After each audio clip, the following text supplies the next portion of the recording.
চাওক আজি যিহেতু পঞ্চায়ত নিৰ্বাচনৰ প্ৰচাৰ আজি সামৰণি পৰিব। এইবাৰ পঞ্চায়ত নিৰ্বাচনত বহুকেইটা আকৰ্ষণীয় দিশ পৰিলক্ষিত হ'ল। তাৰ ভিতৰত অন্যতম এটা হৈছে যে এইবাৰ যি আচলতে পঞ্চায়ত ব্যৱস্থাৰ জৰিয়তে যি আচলতে গ্ৰামাঞ্চলৰ উন্নয়ন, সেই উন্নয়ন অধিক ত্বৰান্বিত কৰিবৰ কাৰণে বহু কিন্তু তৰুণ প্ৰজন্মৰ প্ৰাৰ্থী ওলাই আহিছে। লেখক সাংবাদিকৰ পৰা আৰম্ভ কৰি শিল্পীলৈকে এইবাৰ কিন্তু পঞ্চায়ত নিৰ্বাচনত অৱতীৰ্ণ হোৱা পৰিলক্ষিত হৈছে। মই এই মুহূৰ্তত উপস্থিত আছোঁ যি চিন্তামণিগড় ১ নং চিন্তামণিগড় গাঁও পঞ্চায়তত উপস্থিত আছোঁ। ইয়াতে যিগৰাকী আচলতে অগপ সমৰ্থিত যিগৰাকী প্ৰাৰ্থী বামুণপুখুৰী জিলা পৰিষদৰ ভাস্কৰ ৰৌমুৰীয়া আৰু চিন্তামণিগড় পঞ্চায়তৰ আঞ্চলিক সদস্যৰ প্ৰাৰ্থী দীপজ্যোতি শইকীয়া, এই দুয়োগৰাকী প্ৰাৰ্থীক লৈ কিন্তু ৰাইজৰ মাজত বিশেষ আকৰ্ষণ দেখিবলৈ পোৱা গৈছে আৰু যথেষ্ট সংখ্যক ৰাইজ ওলাই আহিছে। বিশেষতঃ মহিলাসকলে এই দুয়োগৰাকী প্ৰাৰ্থীক লৈ ইয়াতে প্ৰবলভাৱে নিৰ্বাচনী প্ৰচাৰ চলাই আজি সামৰণি মাৰিছে। মই প্ৰাৰ্থীগৰাকী আছে, প্ৰথমতে মই প্ৰাৰ্থীগৰাকীৰ ভাষ্য ল'ম। লগত দেখিছোঁ অগপৰ কেন্দ্ৰীয় বিষয়ববীয়া আছে বিকাশ শইকীয়া ডাঙৰীয়া আছে। মই প্ৰথমতে বিকাশ শইকীয়া ডাঙৰীয়াৰ ওচৰলৈকে আহিছোঁ। দেখিছোঁ যথেষ্ট সংখ্যক ইয়াতে সমৰ্থন ওলাই আহিছে, ৰাইজ ওলাই আহিছে। কেনেকুৱা কি দেখিলে? দুগৰাকী আপোনালোকৰ সমৰ্থিত প্ৰাৰ্থী, এগৰাকী বিশেষভাৱে চৰ্চিত গৱেষক ছাত্ৰ, এইবাৰ আপোনালোকৰ আঞ্চলিক সদস্যৰ প্ৰাৰ্থী। চাগে যথেষ্ট উৎসাহপূৰ্ণ এটা পৰিৱেশ আৰু আপোনালোকে এইটো কথা ভালকৈ জানে যে এই অঞ্চলটো বিশেষকৈ বামুণপুখুৰী যিটো জিলা পৰিষদ, এই জিলা পৰিষদটো অসম গণ পৰিষদ দলৰ আচলতে দুৰ্গ বুলি সকলোৱে ভাবে আৰু কথাটো হয়ো। গতিকে আমি যথেষ্ট আশা কৰিছোঁ যে এইবাৰ পঞ্চায়ত নিৰ্বাচনটোত আমাৰ দলৰ প্ৰতিগৰাকী জিলা পৰিষদৰ অন্তৰ্গত প্ৰতিখন পঞ্চায়ততে আমি প্ৰতিগৰাকী প্ৰাৰ্থীক জিলা পৰিষদৰ সদস্যগৰাকীৰ লগতে আঞ্চলিক পঞ্চায়তৰ প্ৰতিগৰাকী সদস্য আৰু সদস্যাক আমি বিপুল ভোটৰ ব্যৱধানত জয়ী কৰাই লৈ যাবৰ বাবে আমি যথেষ্ট আশাবাদী আৰু তাৰ বাবে আমি যথেষ্ট কষ্টও কৰিছোঁ আৰু আমি ৰাইজৰ পৰা সহযোগিতা বা সমৰ্থনো আমি যথেষ্টখিনি পাইছোঁ। আৰু আপোনালোকে যদি লক্ষ্য ৰাখে, বিগত পঞ্চায়ত নিৰ্বাচনতো আমি এককভাৱে ইয়াতে নিৰ্বাচন খেলিছিলোঁ আৰু আমি প্ৰায় প্ৰত্যেকটো পঞ্চায়ততে আমাৰ দলৰ যিসকল প্ৰাৰ্থী একেবাৰে জিলা পৰিষদ, আঞ্চলিক পঞ্চায়ত বা আমাৰ গাঁও পঞ্চায়তৰ সেই সময়ত সভাপতি পদতেই হওক বা ৱাৰ্ড সদস্যলৈকে আমি জয়ী হ'বলৈ সক্ষম হৈছিলোঁ। আৰু এইবাৰ ভাবিছোঁ এই বছৰ এই নিৰ্বাচনতো আমি আচলতে ব্যতিক্ৰম হ'ব বুলি ভবা নাই। ৰাইজৰ যিটো উৎসাহ, ৰাইজৰ যিটো মৰম, গতিকে আমি যথেষ্ট আশা কৰিছোঁ নিৰ্বাচনটোত এটা ভাল ফলাফল আমি দেখুৱাবলৈ সক্ষম হ'ম। আৰু আপুনি যিধৰণে কৈছে যে যুৱ প্ৰজন্মৰ প্ৰাৰ্থী, আমি প্ৰত্যেকটো পঞ্চায়ততে আচলতে নতুন মুখ আমি এইবাৰ দিছোঁ, ২-১খন মুখৰ বাহিৰে, আৰু সকলোখিনি যথেষ্ট শিক্ষিত ল'ৰা ছোৱালী আছে। আৰু অসম গণ পৰিষদ দলটোৱে আচলতে সকলোৱে ভাবে আৰু কয় যে আমাৰ যেতিয়া দলটো জন্ম হৈছিল সেই সময়তে ইউনিভাৰ্চিটিৰ পৰা আহিয়ে পোনে পোনে দল জন্ম হৈছিল আৰু আজিৰ তাৰিখতো আমি শিক্ষিত চামক এই দলটোত যাতে প্ৰতিনিধিত্ব কৰিব পাৰে তাৰ বাবে নতুন মুখৰ সন্ধান কৰিছিলোঁ আৰু দেখিছিলোঁ যে পঞ্চায়ত খেলিবৰ বাবে নতুন নতুন মুখৰ যিসকল ল'ৰাই হওক বা আমাৰ মহিলাই হওক তেওঁলোকে আগ্ৰহ প্ৰকাশ কৰিছিল। আমি প্ৰাৰ্থী হিচাপে প্ৰক্ষেপ কৰিছোঁ আৰু ৰাইজেও তেওঁলোকক মৰম স্নেহ আশীৰ্বাদ সকলোখিনি দিছে। আমি যথেষ্ট আশাবাদী যে আমি পঞ্চায়ত নিৰ্বাচনটোত এটা ভাল ফলাফল দেখুৱাবলৈ সক্ষম হ'ম। যিহেতু মৰিয়নি সমষ্টিত আজি আপুনিও নিজেও কেম্পেইন কৰিছে, আপোনালোকৰ মিত্ৰ দল বিজেপিৰো এগৰাকী প্ৰাৰ্থী প্ৰক্ষেপ কৰিলে, কষ্ট বেছিকৈ কৰিবলগীয়া হৈছে? তেনেকুৱা কথা নাই। মই আপোনাক কৈছোঁৱে যে যোৱা 5 বছৰত ইয়াৰ আগৰ যিটো পঞ্চায়ত নিৰ্বাচন আছিল তেতিয়াও আমি এককভাৱে নিৰ্বাচন খেলিছিলোঁ। ভাৰতীয় জনতা পাৰ্টীয়েও নিৰ্বাচন খেলিছিলে আৰু কংগ্ৰেছেও নিৰ্বাচন খেলিছিলে আৰু ৰাজনৈতিক দলবিলাকৰ কাৰণে গণতান্ত্ৰিক শাসন ব্যৱস্থাত নিৰ্বাচন মানে এটা উৎসৱ বুলিয়ে ধৰা হয়, গণতান্ত্ৰিক উৎসৱ। আৰু ইয়াত অংশগ্ৰহণ কৰা আমাৰ সকলোৰে অধিকাৰ আছে, সকলোৱে সেই অধিকাৰ সাব্যস্ত কৰিছে। আৰু মই কৈছোঁ ইয়াত আমাৰ যথেষ্ট জনসমৰ্থন আছে। বিগত নিৰ্বাচনবিলাকত আপোনালোকে যদি আমাৰ যিটো বিধানসভা নিৰ্বাচন, এই নিৰ্বাচনেই হওক বা লোকসভা এই গোটেই নিৰ্বাচনবিলাকৰ যিটো ভোটৰ বিন্যাস, এই বিন্যাসটো যদি চাই দল জন্ম হোৱাৰ দিনৰ পৰা আজিৰ তাৰিখলৈকে, গতিকে ইয়াত অসম গণ পৰিষদৰ ভেটি আজিৰ তাৰিখতো সুদৃঢ় হৈ আছে। গতিকে এই আঞ্চলিকতাবাদৰ ভেটিটোত মই ভাবোঁ ৰাইজৰ যেতিয়ালৈকে আশীৰ্বাদ থাকিব আমি তেতিয়ালৈকে ভয় খাবলগীয়া কোনো কাৰণ নাই। গুৰুত্বপূৰ্ণ কথা। মই অকণমান প্ৰাৰ্থীগৰাকীৰ ওচৰলৈ আহিছোঁ, দীপজ্যোতি শইকীয়া। প্ৰথমতে শুভেচ্ছা জনাইছোঁ। এটা জাতীয়তাবাদী ধ্বজা বহন কৰা দলৰ প্ৰথমবাৰৰ বাবে প্ৰাৰ্থী, কেনেকুৱা, কেনেধৰণে প্ৰচাৰ হ'ল, কিমান আশাবাদী? আশাবাদী আমি 100% নিশ্চিত যে এইবাৰ মৰিয়নি সমষ্টিত অগপৰ ধ্বজা পুনৰবাৰৰ বাবে প্ৰতিষ্ঠা হ'ব। আপোনালোকে জানে, নতুনকৈ ক'ব লগা একো নাই।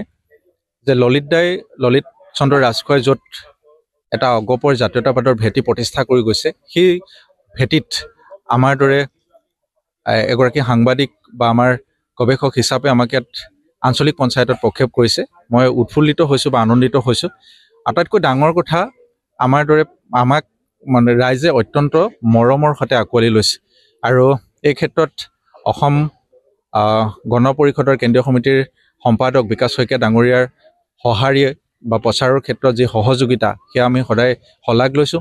আমাৰ মাজত অসম যুৱ পৰিষদৰ কেন্দ্ৰীয় সভাপতি জিতু বৰগোহাঁই আছে, তেখেতেও আমাক 2 দিন 3 দিনকৈ সময় দি প্ৰচাৰৰ ক্ষেত্ৰত সহযোগিতা কৰিছে।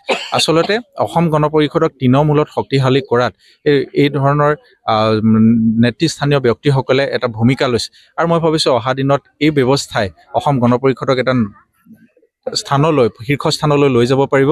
আৰু ৰাইজৰ সমস্যা, যি জাতীয়তাবাদৰ আধাৰত গঢ় লৈ উঠা অসম গণ পৰিষদৰ নেতৃত্বত হোৱা পঞ্চায়তী ৰাজ ব্যৱস্থাই এই ৰাইজৰ সমস্যা, আপুনি বিশেষকৈ চিন্তামণিগড় হওক বা বামুণপুখুৰী জিলা পৰিষদৰ যিসমূহ জ্বলন্ত সমস্যা আছে, এই সমস্যাসমূহ চৰকাৰমুখী কৰাত বা সমাধান কৰাত অকণমান হ'লেও এটা গুৰু ভূমিকা গ্ৰহণ কৰিব পাৰিব।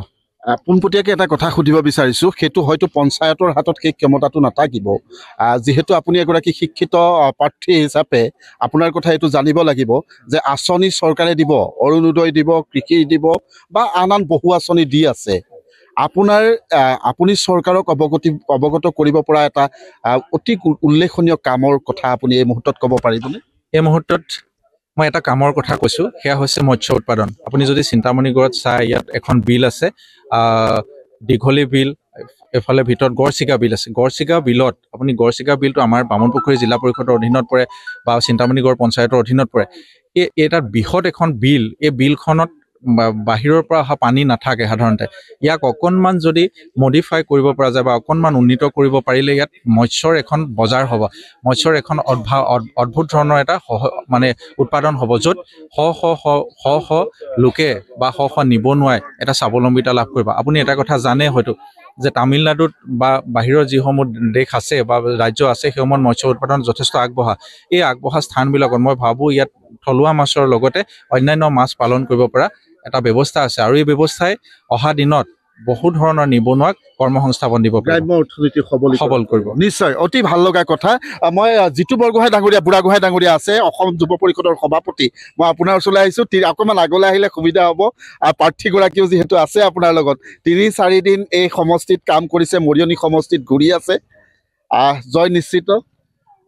চাওক, দীপজ্যোতি শইকীয়া নিচিনা ডেকা ল'ৰা এটাক আমি পাই আৰু এই গাঁওখনৰ ৰাইজে পায়, মই ভাবোঁ গাঁওখনৰ ৰাইজে গৌৰৱ অনুভৱ কৰিছে। এইজন ডেকা ল'ৰাই ৰাইজৰ লগত থাকে, তেওঁ জনপ্ৰতিনিধি নোহোৱাৰ আগৰ পৰাই ৰাইজৰ লগত থাকে আৰু এইবাৰ আমি জনপ্ৰতিনিধি হ'বলৈ তেওঁ আগবঢ়াই দিছোঁ। মই ভাবোঁ তেওঁ কাইলৈ ৰজা হওক আৰু ওপৰলৈ যাওক। মই ভাবোঁ তেওঁৰ জৰিয়তে যে যাতে অঞ্চলটোৰ উন্নয়ন হওক, এই অঞ্চলটোৰ যিসকল দুখীয়া ৰাইজ আছে, যিসকলে বহুত আঁচনিৰ পৰা এতিয়াও বঞ্চিত হৈ আছে, বহুত চৰকাৰী ঘৰৰ পৰা বঞ্চিত হৈ আছে, চৰকাৰী সুবিধাৰ পৰা বঞ্চিত হৈ আছে, তেওঁৰ জৰিয়তে যাতে এই অঞ্চলৰ ৰাইজে সুবিধাকণ পায়, তাৰ কাৰণে আমি তেওঁক প্ৰাৰ্থিত্ব আগবঢ়াইছোঁ। আৰু মই দীপজ্যোতি শইকীয়াৰ যিটো জনপ্ৰিয়তা, ঠিক তেনেধৰণে ভাস্কৰ ৰমৰীয়াৰ যিটো জনপ্ৰিয়তা মই দেখি এটা কথা অভিভূত হৈছোঁ যে তেওঁলোক জয়ী হোৱাৰ প্ৰায় নিশ্চিত। খালি 11 তাৰিখে ৰিজাল্ট ওলাবলৈ বাকী আছে। ৰাইজে ইতিমধ্যে চিন্তা কৰি লৈছে যে দীপজ্যোতি শইকীয়া আৰু ভাস্কৰ ৰমৰীয়াক বিপুল ভোটত তেওঁলোকে জয়ী কৰি পঠিয়াব। খালি একমাত্ৰ এটাই কথা, তেওঁলোকে ৰাইজৰ কাৰণে কাম কৰিব লাগিব। মই আৰু এটা কথা জানিব লাগিব, যিহেতু সভাপতি হিচাপে আপুনি অসমৰ প্ৰতিটো পঞ্চায়তলৈকে, উজনি অসমৰ পঞ্চায়তসমূহলৈ গৈছে, অগপৰ যিটো উত্থান সেয়া কিমান আগবাঢ়িছে বা এই পঞ্চায়তে এটা চেঞ্জ আনিবনে? চাওক, এটা কথা, আমি নতুন প্ৰজন্ম, আমাৰ অসম গণ পৰিষদ দলটো ৰাইজে জন্ম দিয়া এটা দল হয়। যোৱা সময়ছোৱাত কিছু নেতাই কিছু ভুল কাম কৰাৰ কাৰণে আমি সমালোচিত হ'ব লগা হৈছে, কিন্তু আমি নতুন প্ৰজন্ম, আমি একো দুখ কৰা নাই। আমি এই দলটো ৰাইজে জন্ম দিয়া দল। এই দলটোক আমি নতুন প্ৰজন্মই যদি অকণমান সাৰ পানী যোগাই যদি ৰাইজৰ মাজলৈ বেছি লৈ যাব পাৰোঁ, ৰাইজৰ মাজত যদি আমি বেছি সোমাব পাৰোঁ, ৰাইজৰ লগত যদি বেছি আপোন হ'ব পাৰোঁ, নিশ্চিতভাৱে ৰাইজে এই দলটোক আঁতৰাই পঠোৱা নাই। কেৱল মাত্ৰ দলটোৰ প্ৰতি ক্ষোভ আছে, খং আছে, তহঁতি কিয় নকৰিলি, তহঁতক বহুত মৰম কৰিছিলোঁ। আজি মই সেইকাৰণে কৈছোঁ, আমাৰ যিকেইগৰাকী প্ৰাৰ্থী আছে ৰাইজৰ লগত থকা প্ৰাৰ্থী, ৰাইজৰ লগত সুখে দুখে থকা প্ৰাৰ্থীকেইগৰাকী। গতিকে মই তেওঁলোকৰ পৰা এটাই আশা কৰিম, কেন্দ্ৰীয় সমিতিৰ সভাপতি হিচাপে মই আজি ইয়াত উপস্থিত আছোঁ, যে যি মৰম ৰাইজে তোমাক দিছে সেই মৰমৰ প্ৰতিদান তুমি দিবা ৰাইজক। গতিকে এনেকুৱা ধৰণৰ প্ৰতিনিধি যদি থাকে, এনেকুৱা ধৰণৰ যদি জনপ্ৰতিনিধি আগবাঢ়ি, এতিয়া দীপজ্যোতি শইকীয়া, এইটো তেওঁ আপোনালোক সংবাদ কৰ্মৰ লগত জড়িত। আজি তেওঁ নতুন প্ৰজন্ম হিচাপে আমাৰ সৈতে আহিছে আৰু আমি তেখেতক আগবাঢ়াইছোঁ, প্ৰাৰ্থীত্ব আগবাঢ়াইছোঁ। গতিকে আমি আশাবাদী যে দীপজ্যোতি শইকীয়া জিকিব, ভাস্কৰ ৰৌমৰীয়া জিকিব আৰু খুব সুন্দৰ এটা ৰিজাল্ট হ'ব আৰু এই অঞ্চলৰ ৰাইজৰ উন্নয়ন হ'ব। আমি সেইটোৱে বিচাৰোঁ, ৰাইজৰ উন্নয়ন হ'ব লাগে। নিশ্চয় ধন্যবাদ জনাইছোঁ। এই কৈছোঁৱেই যে আজি পঞ্চায়ত নিৰ্বাচনৰ প্ৰচাৰৰ অন্তিমটো দিন আৰু মাত্ৰ এটা দিনৰ পাছত শুক্ৰবাৰে যিহেতু ৰাইজে ভোটাধিকাৰ সাব্যস্ত কৰিব, ভাৰতবৰ্ষৰ যি পঞ্চায়তী ৰাজ ব্যৱস্থা অধিক শক্তিশালী সবল কৰি তোলাৰ স্বাৰ্থত সকলোৱে ভোটাধিকাৰ সাব্যস্ত কৰিব। আজি কিন্তু পুৱাৰ ভাগৰ পৰাই প্ৰতিটো ৰাজনৈতিক দলে, প্ৰতিগৰাকী প্ৰাৰ্থীয়ে তেওঁলোকৰ প্ৰচাৰ অতি তুংগত কৰি বিয়লিলৈ সামৰণি মাৰিব আৰু প্ৰত্যেকে আশা কৰিছে যে প্ৰতিটো দলেই আশা কৰিছে যে নিজৰ প্ৰাৰ্থীগৰাকী জয়ী হ'ব। আপুনি বিচৰা বাতৰি পাব কেৱল নিউজ 18 এপত। নিউজ 18 এপ ডাউনলোড কৰিবলৈ স্কেন কৰক এই QR কোড। গুগল প্লে ষ্টৰতো পাব এই নিউজ 18 এপ।